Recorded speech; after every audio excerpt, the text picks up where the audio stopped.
midnight, and an old automobile is driving along a narrow road through the woods.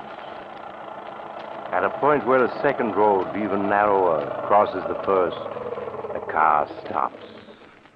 Here you are, young fella. This is the professor's place. Is it? All I can see is woods. It's up that road about 50 yards. Look sharp and you can see the light shining between them two trees. Huh? Oh, yes, I see it now. Then I guess I get out here. Would you hand me my bag, Sheriff Ramsey? Right.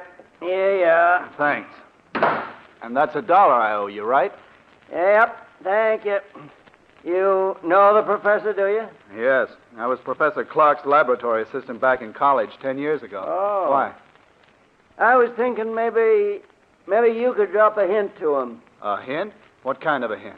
Well, that there's been some talk in town of running him and that man of his, that Barton fella, out of the county. Running Professor Clark?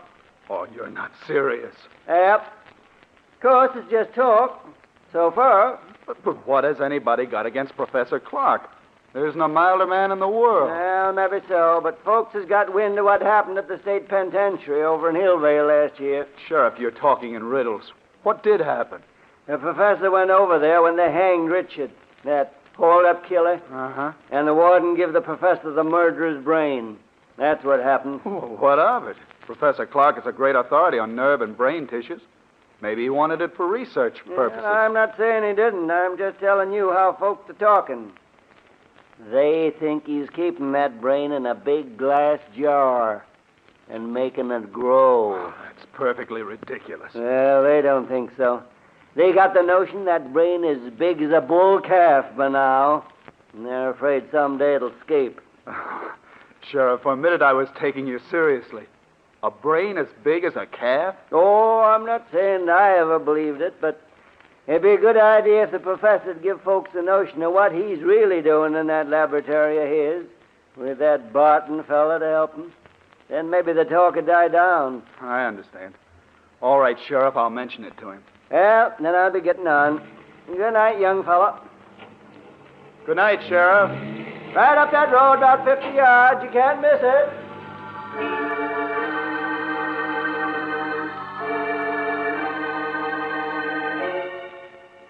A few moments later, Dr. Richard Dale was knocking on the door of an old stone house almost hidden among the trees.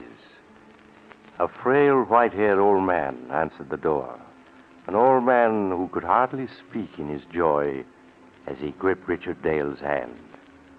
He led the way down a long hall to a great room where strange equipment took up almost every inch of space. Retorts and electric furnaces, generators, batteries, and great glass vats. Dr. Dale stared around him in intense curiosity as Professor Clark helped him off with his hat and coat. There. Now, sit down, Dick, my boy. Sit down and let me get a good look at you. So, you got my letter? Oh, yes, of course you did, or you wouldn't be here. Thanks, Professor. Yes, I got your letter, and it made me so curious I took the first train. You promised me a surprise. Well, is this it, this amazing laboratory? No, my boy. I'll come to that in a moment after you've met Barton, my assistant. Barton? I don't seem to know the name. Should I? No, he's not famous yet. But he will be. He's been with me only a few months, but I couldn't get along without him. He certainly sounds interesting. You'll like him, I'm sure you will. Barton. Yes, Professor? Dr. Dale has arrived. I want you to meet him. Why, of course. How do you do, Dr. Dale? We've both of us been looking forward to your visit. How do you do? Yes, the professor's letter made me so curious I couldn't stay away. I'm still wondering what the great surprise is he promised me. You'll see, Dick, in just a minute.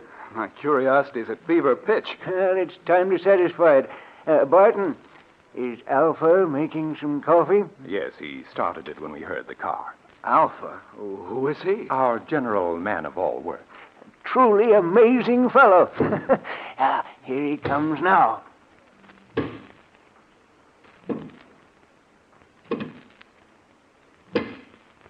Shall Alpha serve coffee? Good heavens. I said you'd be surprised, Dick. He's not human. He's a machine. A robot. Yes, my boy. An artificial man made from metal and synthetic brain tissue. A machine man. But walking and talking. He's not very pretty, but then the professor was mostly interested in making sure he'd work. He must weigh a ton. No, only about 300 pounds. You see, Alpha's mostly aluminum and other light alloys. Inside his aluminum plates are some new batteries I devised, together with miles of fine silver wire and a dozen electric motors. And to give you only the highlights. It's a good thing you did keep this for a surprise. If you'd mentioned it in your letter, I don't think I would have believed you. Shall Alpha serve coffee now? Yes, Alpha. Put it on this table here, and pour a cup for Dr. Dale. Alpha do so.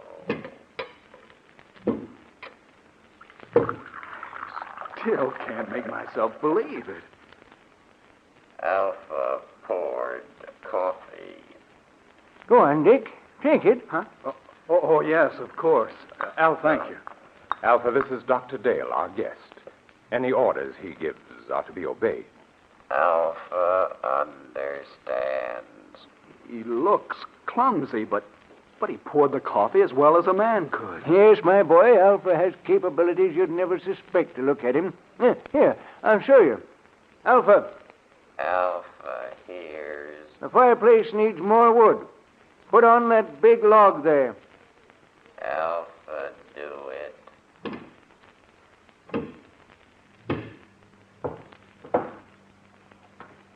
Alpha has log. Now, break it in half. Alpha break it. 6-inch log, and he's breaking it with his hands. Alpha put log on fire. Good. We won't need you any more tonight, Alpha. You can go back to your room now. Alpha is going. Be sure to switch off your batteries. They're going to need recharging tomorrow. Alpha understands. That's the most incredible thing I ever saw. You see, Dick, I try to treat Alpha as if he were really a man. So I give him a room of his own. Like any machine, he's completely inactive when his batteries have been switched off. But his brain continues to function. It's an artificial protoplasm that I spent 8 years creating. It's the only thing that makes him different from any other machine. But it means Alpha can think. Think like a man. A machine that can walk and talk and think. Ah, but Alpha's not the only surprise I have for you, Dick. He's not? No, I have another one, even more astonishing. But you'll have to wait until morning to learn about that, because now it's time we were both in bed. I suppose you're right. It's after 1. I know you must be tired. I'm getting old, so I'm going up to bed now, Dick. Barton will show you to your room. Of course, Professor. I'll see you in the morning, then. Yes, we'll have a long talk tomorrow. Good night. Good night, Professor Clark. Oh, Dr. Dale. Yes, Barton? Could we talk for a minute before I show you to your room? Oh, yes, of course. It occurs to me the professor forgot to tell you why he asked you here. Oh, yes, that's true. And I've been so interested I forgot to ask. It was his hope that you'd stay indefinitely and help us carry forward the work we've been doing here. Stay indefinitely? Well, I have my own work. Don't say no yet. Now, just think, Dr. Dale. Alpha is stronger and more rugged than a man. He needs no rest, no food. Yet he can do the work of 3 men. He can plow, reap, run machinery. Think how much drudgery a million like him could lift from mankind's shoulders. Yes, that's true. And already Alpha is technically obsolete. Professor Clark has the blueprints for a new machine man, as superior to Alpha as an airplane is to a bicycle. We want you to help us build them. Well, I'm certainly tempted. Perhaps I could arrange. Ah, excellent. And now there's only one more thing I want to tell you. Yes? What is it? It's about Alpha. You must help me persuade the professor to dismantle him. Dismantle him? Why? he has become dangerous. I don't understand. Because he was the first successful machine man that the professor built. He is imperfect in many ways. He's not completely reliable. I'm afraid that someday he may escape from the house and so do some damage that would seriously upset our plans. Yes, that could easily happen. The local inhabitants are unfriendly enough as it is. I know. Sheriff Ramsey was warning me about that tonight. All right, I'll speak to Professor Clark about it tomorrow. Ah, good. Then I'll show you to your room now, if you wish. Yes. I am sleepy. If you'll just come this way.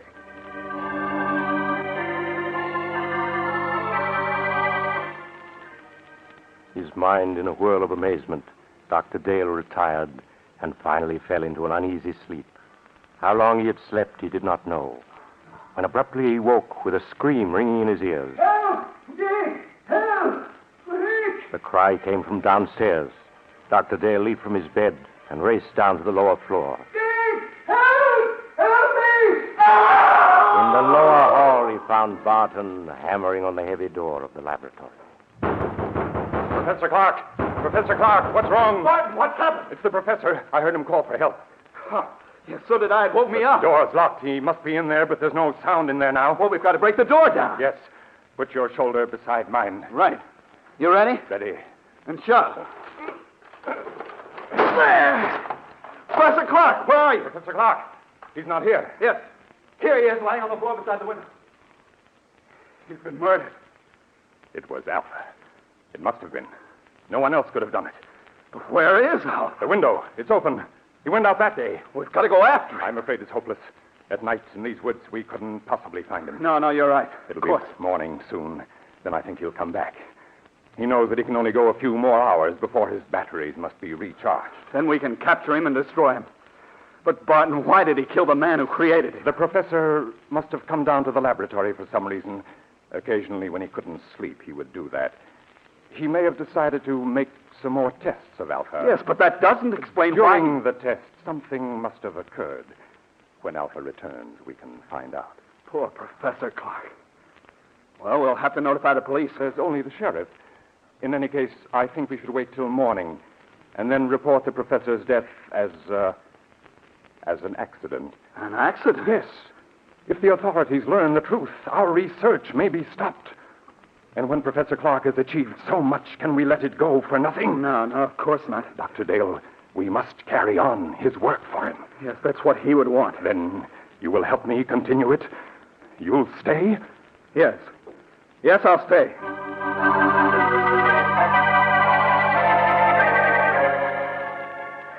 Greatly upset by the tragedy, Dr. Dale returned to bed and at last fell into an uneasy sleep, haunted by dreams of Alpha, the metal monster Professor Clark had created. When he awoke, the sun was shining, and he could hear Barton moving about downstairs. He dressed and went down to find Barton getting breakfast ready. Oh, good morning, Dr. Dale. Good morning, Barton. Any sign of Alpha? Not yet. Well, we ought to start a search for him. But first, I think you ought to eat breakfast. Everything's ready. Oh, all right. Some coffee anyway. Yes. Sit here. Thank you. I didn't know you were a cook as well as a lab assistant, Barton. I've learned to do a lot of things since I came here. Aren't you going to eat, too? I'm not hungry. I seldom am. But I thought that while you ate, I might outline some of the problems facing us. That's a good idea. You see, though Alpha's brain is of synthetic protoplasm, it is not completely artificial. I was wondering about that. Sheriff Ramsey mentioned that the professor secured a human brain From an executed killer, yes. The professor found that to give life to his artificial brain tissue, it was necessary to add a small amount of tissue from a real brain. I see. The real tissue gave life to the rest. Of course. Yes, but in this instance, it may have tainted Alpha's brain with the murderous impulse of a killer. Yes, that sounds plausible. So our first problem will be to obtain untainted brain tissues to blend with the artificial tissues we will make according to the professor's formula. That should give us no trouble. I can get what we need through the research laboratories where I'm connected. Ah, then that solves our worst problem. The rest will be matters of detail. Fortunately, there's enough equipment here to build a dozen or so robots. Like Alpha, you mean? No. The far more advanced type Professor Clark was perfecting. And now, if you've finished, I have something to show you. Yes, I'm through. I don't feel much like eating after last night. Then come with me to the laboratory, and I'll show you the second surprise that Professor Clark had in store for you.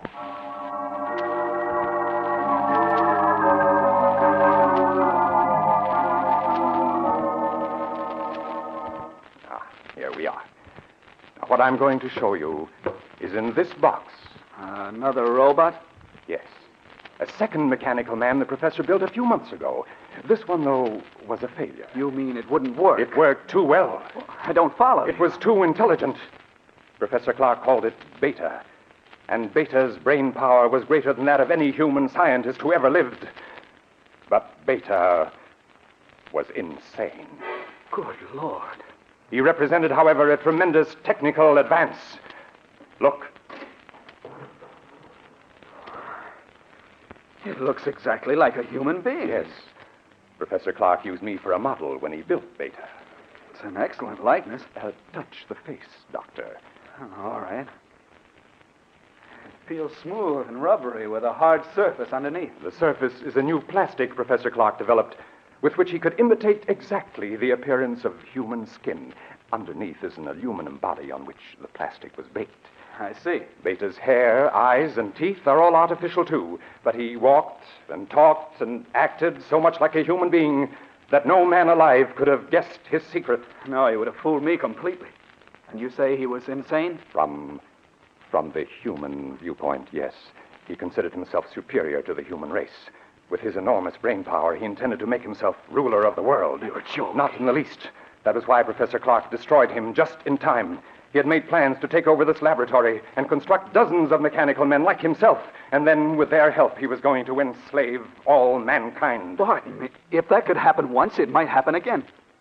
I don't believe we should continue Professor Clark's work after all. Oh, there's no danger now, Doctor. You see, Beta also had a brain which contained tissues taken from that of the condemned murderer, but we will select the brain tissues from the highest types that are available. Yes, but even so, Then, Doctor, we will produce mechanical men, tireless, indestructible, who will be mankind's willing servants, who will solve for man problems he can't solve for himself. I wonder. In any case, we must proceed with the utmost caution. Of course. Doctor, listen.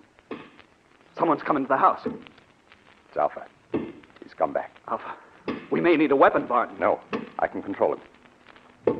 Alpha. Alpha, come here. Alpha comes. Alpha, you killed Professor Clark. Why did you do it? Professor said he would destroy Alpha. And you killed him because of that? Alpha does not want to be destroyed. But you're just a machine. What difference does it make to you? Alpha is machine that lives. Alpha is stronger than you. Alpha is better than you. Alpha, be quiet. We must destroy Alpha at once. You are right, Doctor. Do you hear, Alpha? You are to be punished. Alpha here. But first, we want to know where you've been. Did anyone see you? Men saw Alpha. Men saw you? What do you mean? 2 men driving automobiles saw him. And what did they do? They tried to hit Alpha with automobile. And then what happened? Alpha stopped automobile. Alpha killed 1 man. Killed him? Other man ran off in woods. Alpha could not find him. Alpha came back. We can't keep this a secret. No matter what happens, we must notify the authorities at once. No, wait, let me think. We can't. The bell, there's someone at the door. I'll see who it is. You stay here. But what about Alpha? I'll switch off his batteries, then he can't move. There. Now I'll see who's at the door.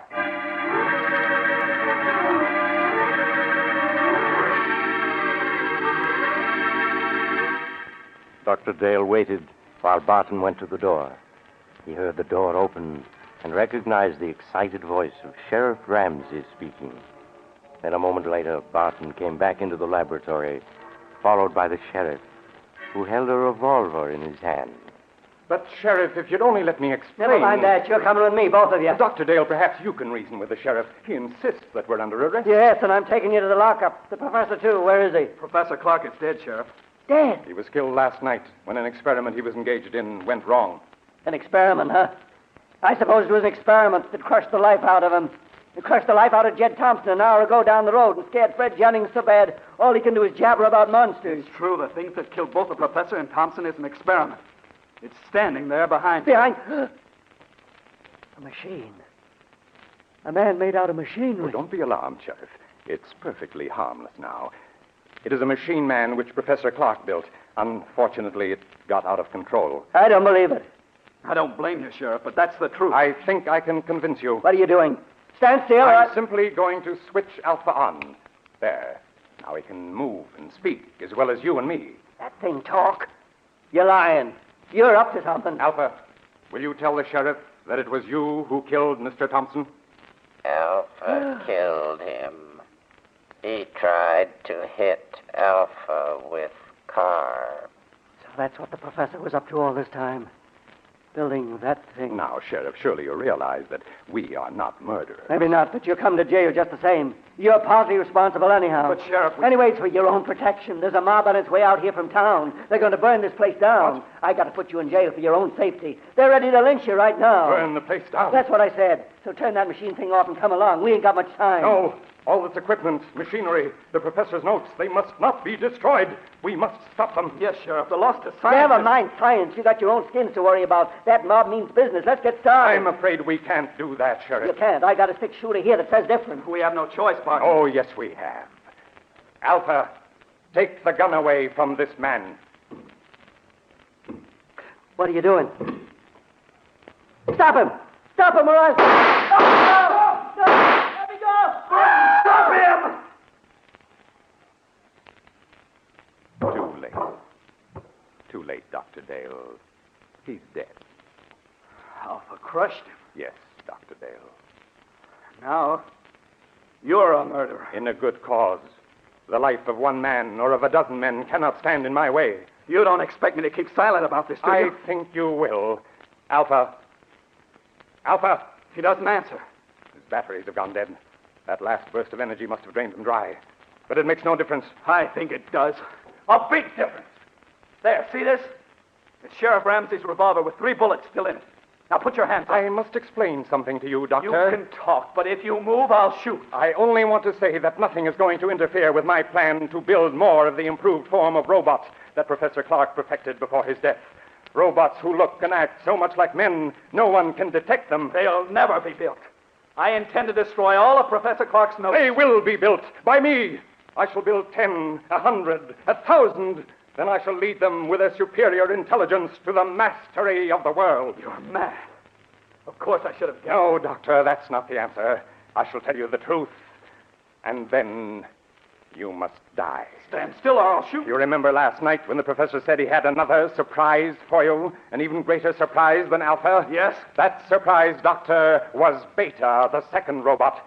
So perfect it looked like a man, but so intelligent that human beings were as children in comparison. But Beta was destroyed. No, Doctor, Beta was not destroyed. But you must be destroyed. Stand back. Stand back, I say. All right, then I'll shoot. And now, Doctor, your bullets are gone. You aren't even hurt. Bullets cannot harm me. That's what I'm trying to tell you. Beta, the second robot, was not destroyed. But I saw him. What you saw was only an initial attempt that failed. The real Beta still exists. You see, Dr. Dale, I am Beta. You? Yes, I, too, am a mechanical man. And now, you must die. No. No, stay away from me. Stay away!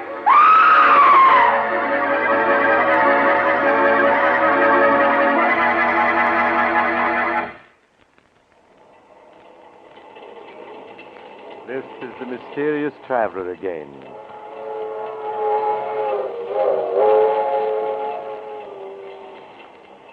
What happened to Dr. Dale? Why, he's still alive. but of course under observation in a hospital. In fact, it was he who told me the story. You see, the mob that was coming to burn down the house arrived just in time to save him. But Barton, or Beta as he called himself, escaped. He could hardly have survived all those bullets if he had been human, could he? I wonder if the story is true. Do you suppose that somewhere a strange individual who is really a robot is making other mechanical men, preparing to carry out Barton's plan to rule the world? Oh, you haven't time to talk about it now. You're getting off here. I'm sorry. But perhaps we'll meet again soon. I take this same train every week at this same time.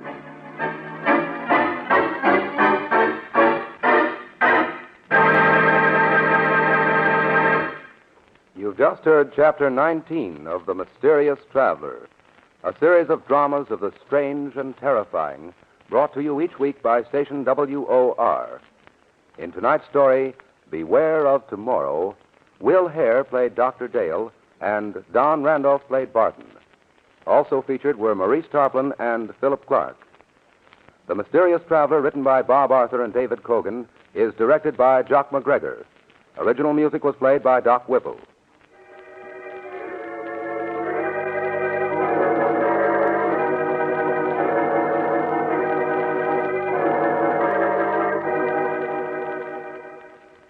Listen next week to a tale titled The Accusing Corpse.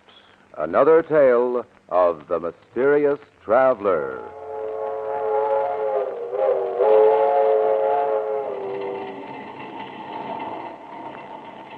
The Mysterious Traveler is presented over WOR Mutual every Sunday at 7 over most of these stations. This is Mutual.